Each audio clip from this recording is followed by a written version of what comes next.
BJP నాయకులు తనపై చేసిన ఆరోపణలను కాంగ్రెస్ పార్టీ టేకుమట్ల మండల అధ్యక్షుడు కోటగిరి సతీష్ గౌడ్ ఖండించారు.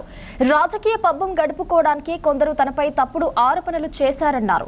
మండలంలో అక్రమ ఇసుక రవాణాను అడ్డుకోవాలని ధర్నాలు చేసిన చరిత్ర తనదన్నారు. దేశెట్టి గోపాలు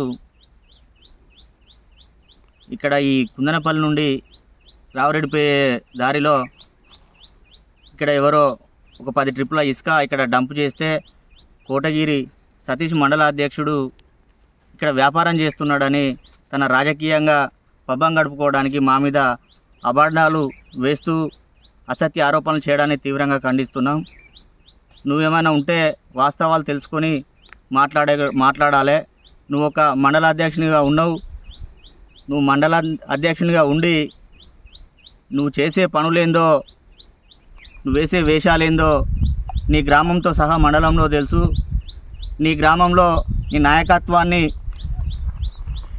నాయకత్వంలో ఎన్ని ఓట్లు పడ్డాయో 1000 ఓట్లు పోలైతే 50-60 ఓట్లు కూడా నిన్ను చూసి వేసే పరిస్థితి లేదు.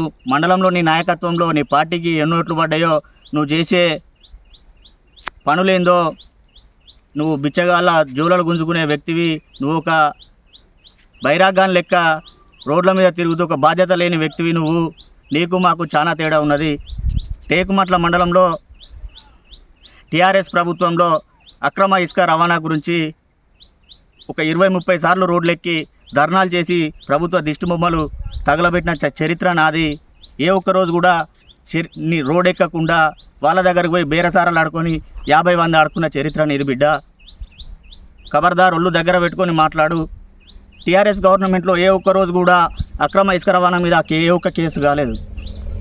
ఇప్పుడు ప్రతిరోజు 10ల సంఖ్యలో 20 సంఖ్యలో ట్రాక్టర్లు లారీల మీద కేసులు చేస్తూ మా ఎమ్మెల్యే గారు స్ట్రిక్ట్గా చెప్పారు, ఎవరు ఎక్కడ అక్రమ ఇసుక రవాణా చేసినా కూడా కఠిన చర్యలు తీసుకోండి అని అధికారులకు ఆదేశాలు జారీ చేసిళ్ళు.